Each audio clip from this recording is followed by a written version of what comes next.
Hello and welcome to this episode of Mrs. Mulvey's Math Movies. In this video, I'm going to talk about factoring trinomials when c is negative. And when I refer to c, I mean the constant at the end of the trinomial. For example, in this trinomial, the c is a negative 3. Remember, the trinomials follow this pattern. ax squared plus bx plus c, where a is the coefficient of x squared, b is the coefficient of the x term, and c is the constant at the end. So in this case, all of the examples we look at are going to have a minus at the end. That's what I mean by saying c is negative. How you factor these, it's actually not too complicated. If the coefficient of x squared is 1, which I have here, remember, if nothing's in front there, a 1 is implied, and when there's a 1 in front there, it makes it pretty easy to factor.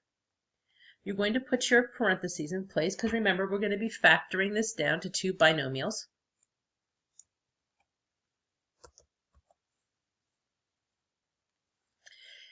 And you have to have the x and the x because that's the only way to multiply and get the x squared, which actually is not the only way, but when we're factoring trinomials, it is.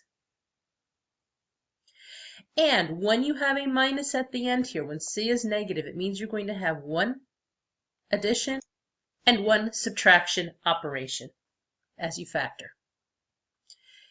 And what you're going to look for here is you're going to look for numbers that multiply to get you 3, but add to get you negative 2. And so as you think about this, you're going to think about the fact that numbers that multiply to get you negative 3 are 1 and negative 3, or negative 1 and positive 3. Those are the numbers that multiply to get you negative 3. But you want them to add to get you this middle term of negative 2. So the ones that I'm going to choose are the 1 and the negative 3. So I'm going to put the 1 there, and then I'm going to put a 3 behind the minus sign. There's my negative 3. And then you're always going to check your work. When I multiply this again, the firsts get me x squared. The outsides get me a negative 3x. The insides get me a positive 1x, and the lasts get me negative 3. And that's exactly what I needed, so now I factored this correctly. I do want to say here that there is another way to think about this. If you don't want to consider the positive and negative possibilities here when you're looking at the factors of this last term, another way to think of this, and a way that some people do, is this. You know you're going to have 1 plus and 1 minus with your operations. And so some people think of it this way. You're looking for numbers that multiply to get you 3, but subtract to get you 2. And so if you think about it that way, the numbers that multiply to get you 3, but subtract to get you 2 are 1 and 3. Then you have to make sure that you're putting the 1 and the 3 in the correct place. Since I want my answer to be negative, I put the larger number behind the minus sign. And so I factor it that way. So that's another way to think of it. Some people prefer that way. Let's look at another example. We're going to look at y squared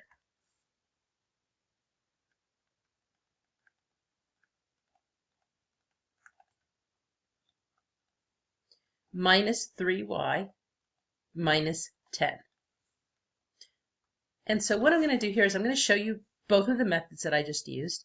Again, I have a coefficient of 1 in front of the y squared, so that tells me I have a y and a y. The number at the end, the 10, has several factors. It could be 1 and 10. So that would be a negative 1 and positive 10, because it does need to multiply to get me a negative. I'm going to put my plus and my minus here. Or positive 1 and negative 10. Or 2 and negative 5. Or negative 2 and positive 5. Those are my possibilities. So I look at them and I figure out which ones multiply to get me negative 10, but add to get me negative 3, and then it's easy to see that it's this one.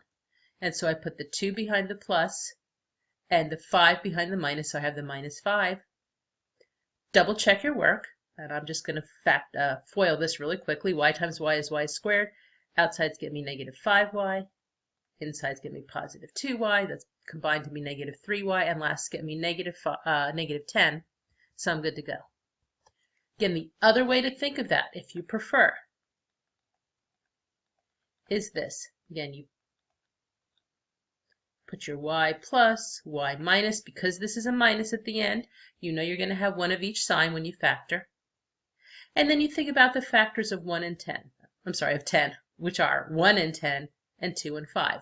And you look for the numbers that multiply to get you 10, but subtract to get you 3. And in this case, it would be these. And then since this is negative, the larger number goes behind the minus sign. Let's look at a third example. This third example is going to look really close to our first one.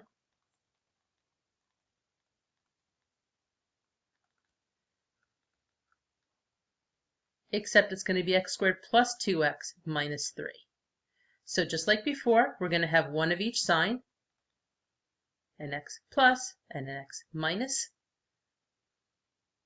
And then I look for the factors of 3. They are 1 and negative 3, or negative 1 and positive 3. In this case, though, I'm looking for the ones that multiply to get me negative 3, but add to get me a positive 2. And in this case, that's this grouping of numbers. And so the 3 is the positive, that goes behind the plus sign. The 1 is the negative, that goes behind the minus sign. And if you check your work, first get us x squared, outside's negative 1x, inside's positive 3x, combined to be 2x, and last's negative 3. So it checks out. Again, if you prefer the second method, you're going to think about the factors of 3 being just 1 and 3. They multiply to get you 3, subtract to get you 2, so we're good to go. But this time, because the 2 was a positive 1, the 3 would go behind the plus sign. So let's look at example 2, except I'm going to change a sign here. So for example 4, we're going to look at y squared plus 3y minus 10. And I'm going to go straight to the shortcut method where I'm looking for the numbers that multiply to get me 10, but subtract to get me 3, that middle term. And in this case, it's 2 and 5. Since I want the 3 to be positive this time, that means the 5, the larger one, goes with the positive number, and the smaller one, in this case the 2, goes with the negative number. When I double check, y times y gets me y squared, that's correct. Outsides get me negative 2y, inside's positive 5y. When I put them together, that's positive 3y, and the last get me negative 10. So I'd like you to try these two examples. Give them a try, shut down the recording while you work, and when you finish and have your answers, restart the recording to see if you got them correct. Okay, so hopefully you have some answers there. So let's take a look at this one. Again, subtraction at the end of this trinomial tells me that I'm going to have a p plus something and a p minus something. I am looking for numbers that multiply to get me 12,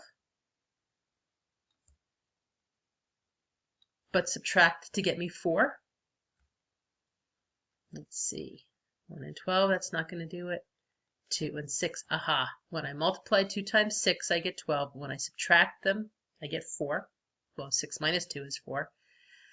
I want my middle term to be positive. That tells me that the larger number, the 6, goes with the plus sign. So I put the 6 there, the 2 there. When I double check my work, as you always should, and you can double check it in your head, that's okay. You don't have to write it out, but always double check. P times P is P squared, that checks out.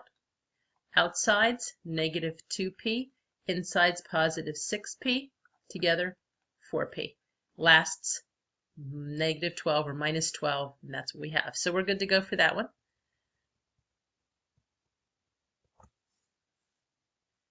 For this one, again, I have a t plus something, t minus something. I'm looking for numbers that multiply to get me 24, but subtract to get me 5. So let's see, that's not going to do it. 2 and 12, that's not going to do it. 3 and 8, aha, 8 times 3 is 5. This time, I want my middle term in my trinomial has to be negative, so that means the larger number is going to go behind the minus sign. So that means the 8 goes there and the 3 goes there. When I check my work, t times t is t squared. Outside's negative 8t. Inside's positive 3t combined to negative 5t. That's good to go. And then my last is negative 24. Now, I want you to understand one thing here. For all of these, you could also write your answer like this.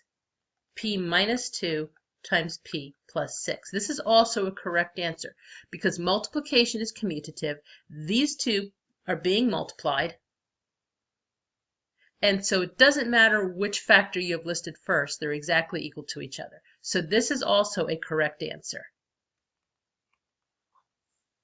This could be a correct answer as well. T minus 8, T plus 3. That's correct as well, again, because multiplication is commutative. What you can't have are the plus and minus signs reversed. T minus 3 and T plus 8 would not be a correct answer for this second one. It has to be the T minus 8 and the T plus 3. What does not matter is the order in which those binomials are written. So that's it. Let me know if you have questions. Bye-bye.